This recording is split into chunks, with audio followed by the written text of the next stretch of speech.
Hi, I'm Maria and this is lesson 2 of my book folding course. Now lesson 2 we're looking at choosing our book. Now firstly make sure that the book is in good condition with no writing or unsightly marks on the edges. Sometimes they can be stamped on or written on. Just make sure those edges are nice and clean. Most importantly, make sure that the spine is nice and stable. If it's broken or torn, it may distort the finish of the fold, and folding can also be difficult if the spine's moving around. I have had that situation. It does become frustrating. If it has pictures, I'd advise removing them, as the weight of the paper is likely to be different and it can disrupt the flow of the finished fold if you get mixed paper weights, but also the pictures and the text together would disrupt the flow as well.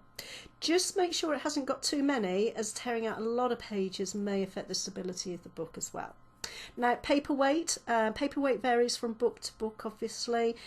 It is something that you'll get a feel for the more folding you do, but generally you're looking for paper that gives you nice crisp folds, not too thick, because if it's too thick then it becomes inflexible, okay, and it's not too thin because then it'll be flimsy and not stand up properly. Book size, now your pattern should give you the minimum number of pages that you need and also the required height. Now let's use the basic heart pattern as an example. Now if you haven't already downloaded it, click on the button on the top right hand of the screen now and you can get it for free. We'll be using it extensively throughout the course, so I would advise having it alongside you as you work through the course and each lesson. My patterns generally take this format, and this pattern states that we need a book with at least 216 pages. So if you go to the back of the book you're choosing or considering and just check that this is the case.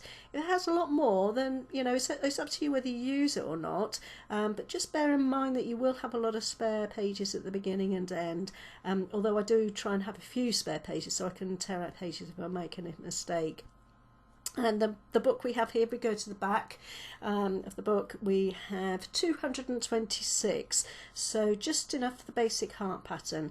And if we go back to the pattern, we can see that we need a book of at least 21.5 centimetres. Now I've measured this book and this fine, it's just over 21.5, so that'll be fine.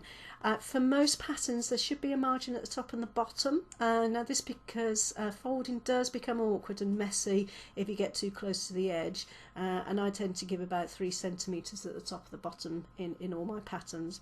Now the last thing you might want to consider is the subject of the book. For instance, if it's a gift, you might want to use a book covering a subject that the person is interested in or reflects the pattern you're folding.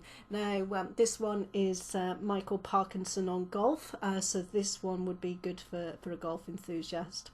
So we've chosen our book. Next lesson is we'll be looking at the equipment we need. If you have any queries at all, then it's lovebookfolding@gmail.com. Love to see your comments too.